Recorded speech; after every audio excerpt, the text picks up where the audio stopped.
Síguenos en las redes sociales. Búscanos @Sol1065 FM. Lo mejor de nuestro contenido más cerca de ti. Sol 106.5. Una estación RCC Miria. Buenos días, José. Buenos días. Ahora son las 8:48. Bueno, la República Dominicana ha tenido capítulos de mucha solidaridad con comunidades del exterior que han sido afectadas por la guerra. Y una prueba de ello es lo que pasó en la comunidad de Sosúa, en Puerto Plata, con los judíos durante la Segunda Guerra Mundial. Yo pienso que eso tiene que ir más allá. La República Dominicana tiene que extenderle una protección a todos los ucranianos que estén aquí hasta que este conflicto pase. Eso es lo que nos define como una comunidad mundial, solidaria. Y ellos están atravesando por un momento muy difícil ahora, pero Ucrania tiene una comunidad muy educada. En Ucrania la educación es obligatoria. La educación pública es obligatoria en Ucrania. Y solamente pueden beneficiarse de la universidad pública los estudiantes meritorios. O sea, es una población muy educada, muy trabajadora, y yo no creo que venga a quitar valor a la sociedad dominicana. Viene a agregar valor si deciden quedarse aquí, y yo creo que eso nos enaltece como pueblo si nosotros les extendemos la mano ahora a ellos, que están aquí varados. Muchos que están locos por irse para allá, pero hay muchos que tienen la incertidumbre, ¿cuánto va a durar este conflicto? Y entonces siempre hay la posibilidad de que se quede una franja de esas personas afectadas, o que puedan venir los que están saliendo, porque están saliendo de Ucrania ahora mismo muchísimas personas. Ucrania tiene más de 40 millones de habitantes. Una parte importante de ellos va a salir por el tema del conflicto, y nosotros pudiéramos acogerlos sin ningún tipo de problema aquí en nuestro país. Yo creo en las migraciones, fundamentalmente. Las migraciones es que han construido la humanidad. Todo lo que somos es resultado de las migraciones. Bueno, señores, entré en materia con dos temas que para mí tienen mucho interés. Y ojalá que sea así para toda la audiencia, a la cual le agradezco que nos sintonice. Miren, primero, ayer yo hablaba de cómo quizá una parte para aprovecharlo políticamente, pero otros estaban haciendo una reflexión o estaban teniendo un comportamiento racional. Me refiero a el discurso del presidente de la República, que bordeó las 2 horas de duración. Creo que 1 hora 54 minutos. Y hubo gente que dijo, wow, ese discurso es muy largo. Y ayer yo me refería a eso. Y acuñé algo aquí que hoy quiero explicarlo un poquito más. Yo dije en el día de ayer, y lo reitero hoy, que el tema de los discursos largos en la época de la sociedad web tienen el mismo problema del béisbol. El mismo problema del béisbol. ¿Cuál es el problema del béisbol? Que el béisbol no tiene reloj. Lo mismo le pasa al tenis, lo mismo le pasa al golf. Entonces, si usted es multimillonario y coge a ver un juego de golf para un resort, lo más probable es que a usted no le importe el factor tiempo. Pero aún así importa. Porque los restaurantes se tienen que reservar toda la cosa. Hay una planificación. Usted se tiene que bañar, toda la vaina. ¿Qué pasa con el béisbol? Que fue diseñado, que se desarrolló de manera espontánea, lo que sea, que tuvo éxito en la sociedad industrial contemplativa, donde la gente no tenía con qué entretenerse. Jugaba en el campo, podía ver televisión, escuchar radio, escuchar un libro, ir al play y pasar 3 horas y media ahí sentado, después de haber trabajado en una fábrica de ladrillos o en un telar. Iba para su casa y el día era esa rutina. Entonces el béisbol hereda de esa época industrial donde fue su boom de grandeza ese esquema de jugar sin tiempo. Y el promedio de un juego de béisbol es más de 3 horas. Y ese es el principal desafío de MLB, de Major League Baseball. Reducir el tiempo de juego. Y lo han intentado de todas formas y no han podido. De hecho, nosotros estamos trabajando en un proyecto para ver si podemos colocar nuestra propuesta en el escritorio de MLB, de cómo reducir los juegos sin que los juegos pierdan interés y atención en la audiencia y sin que la fanaticada tradicional se sienta afectada en su nostalgia por el béisbol. Entonces, los discursos largos tienen el mismo problema. Antes eran normales. Y yo busqué aquí los 5 discursos más largos de la historia. LinkedIn, que es el portal de recursos humanos más grande del planeta, que pertenece a Microsoft, hizo una compilación de los 5 discursos más largos de la historia. Entonces, el discurso más largo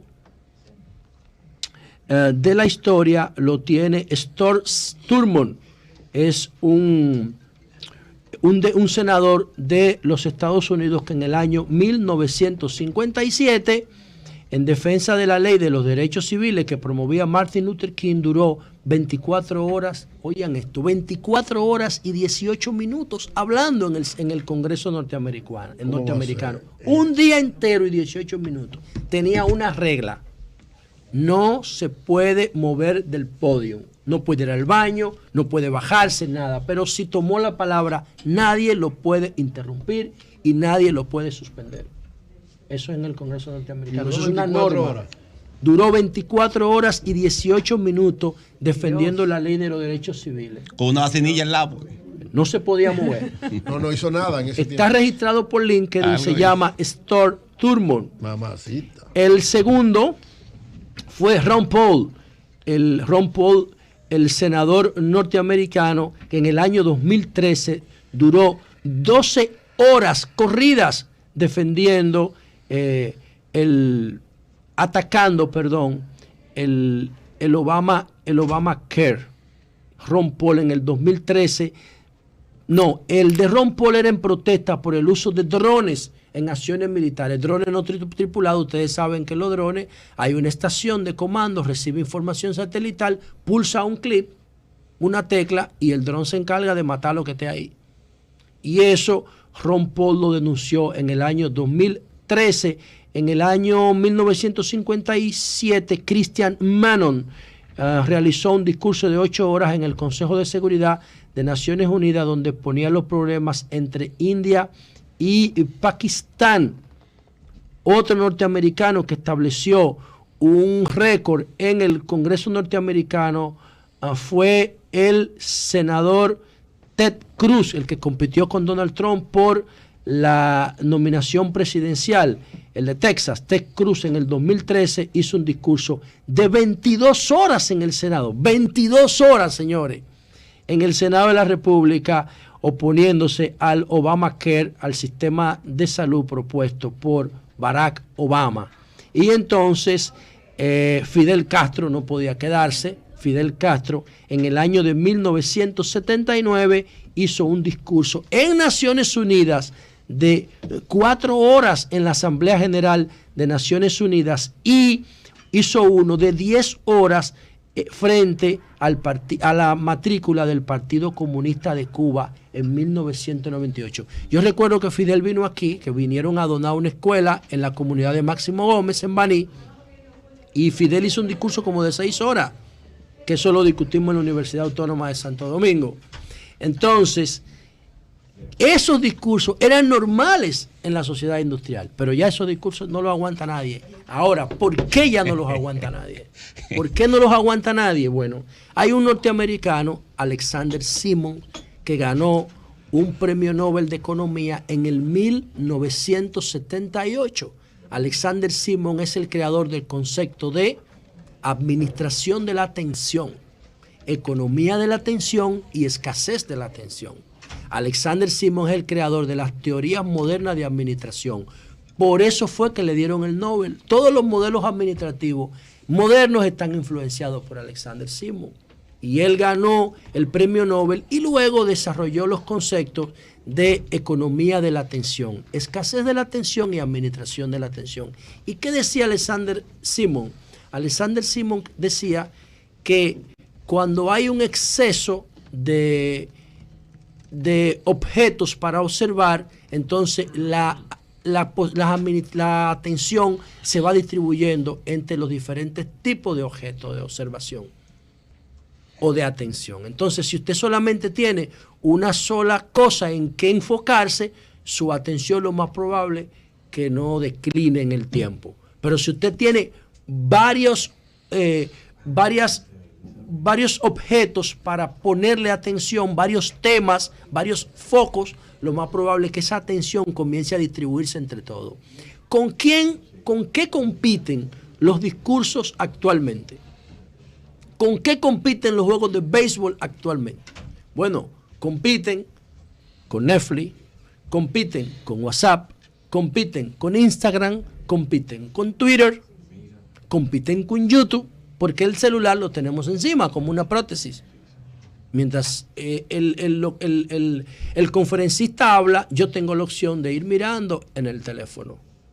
Yo tengo la opción también de tomar nota de lo que él dice, pero yo tengo la opción de ir viendo mis redes sociales a ver qué está pasando fuera de la conferencia, o fuera de la asamblea, o fuera del play. Entonces ya no hay forma en esta sociedad sobresaturada de información de que usted se pueda concentrar en un discurso por 2 horas, a menos que usted sea ministro del presidente, tenga que hacerlo por obligación. Es lo mismo que pasa en el play, la gente comienza a irse en el inning 7, sobre todo si los juegos no son cerrados, competitivos. Es lo mismo que pasaría en un discurso si República Dominicana tuviera una situación de crisis inminente. La gente se concentra en el discurso. Pero si no hay crisis, es una rendición de cuentas, la gente lo ve por parte, mira un resumen. ¿Por qué? Porque hay demasiadas cosas que te están tratando de llamar la atención. Y uno tiene que administrar la poca atención que tiene para concentrarse en las diferentes cosas que te motivan. Y yo creo que es un tema de comunicación estratégica. Yo creo que los que manejan la comunicación estratégica del gobierno tienen aquí una oportunidad para cambiar un esquema tradicional en la República Dominicana. Que miren de dónde viene, miren de dónde viene el esquema. Es Estados Unidos que ha impuesto esa norma de discurso hasta de 24 horas. Entonces eso nosotros tenemos que cambiarlo. Ahí se tiene que hacer un resumen ejecutivo y los gabinetes sectoriales bien pudieran explicar en el contexto de la semana posterior todo lo que constituye la memoria que el presidente deposita en la Asamblea Nacional. Por último, quiero decir lo siguiente, a propósito del discurso. El presidente se refirió a la ley de extinción de dominio para recuperar lo robado. Bueno, esa ley, recuerden que es un copy-paste que promueve Naciones Unidas en un paquete de países. Y está en México, está en Ecuador, está en Colombia, y se está discutiendo en otros países. Aquí creo que fue Valentín que la trajo. Cuando yo vi el concepto de extinción de dominio, yo no lo entendía bien porque esas figuras aquí no existen. Y debieron ajustarle el nombre a nuestra realidad cultural, jurídica, pero no, lo dejaron así mismo. Y recuerdo que el encargado de negocios de la Embajada Norteamericana visitó el año pasado al presidente Abinader con ese proyecto. Eso es un proyecto de interés de la Embajada Norteamericana. Yo tengo el nombre de él por aquí, del encargado de negocios de la Embajada Norteamericana, que se llama Robert Thomas. Ese Robert Thomas, yo no sé si todavía está ahí en la Embajada Norteamericana, fue el funcionario de la Embajada que visitó al presidente Abinader con ese proyecto en la mano, porque en el Congreso se le venció el tiempo de legislatura en 2 ocasiones en el gobierno del PLD. Aunque fue el gobierno del PLD que lo trajo, Valentín, pero no lo aprobaron. Ahora, ¿qué es lo que yo quiero decir con esto? Yo estoy totalmente de acuerdo con lo que plantea este proyecto, inclusive más allá, porque esto nada más habla de narcotráfico, terrorismo, el narcotráfico, crimen y por corrupción administrativa y por narcotráfico. No. Y la evasión fiscal.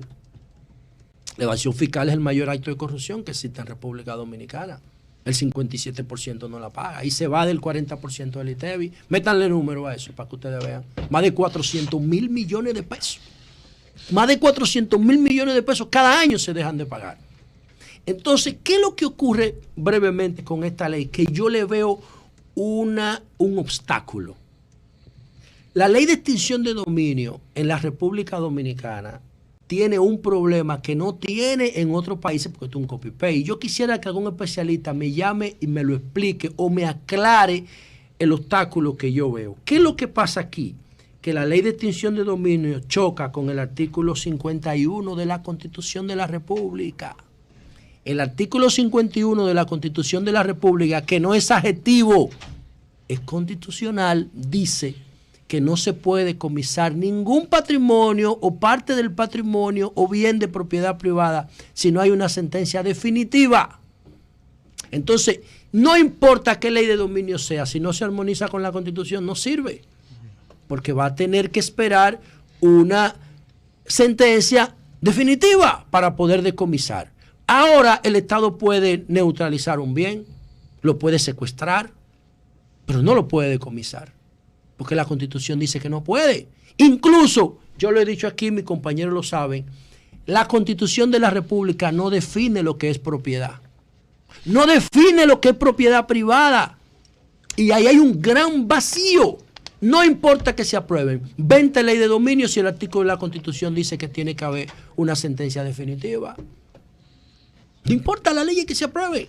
Entonces el problema hay que armonizarlo con la Constitución. Yo particularmente, viendo eso, yo creé un proyecto que se llama Revisión de Patrimonio, basado en informática. ¿Para qué? Para que se le revise el patrimonio a todo el mundo aleatoriamente. Aleatoriamente, no solamente pensando en intereses políticos, coyunturales, sino que todo el que tenga más de 10 millones de pesos registrados en impuesto interno, y pongo el umbral de 10 millones porque hay que, para que lo que se invierte en la investigación sea igual o mayor a lo que se va a recuperar.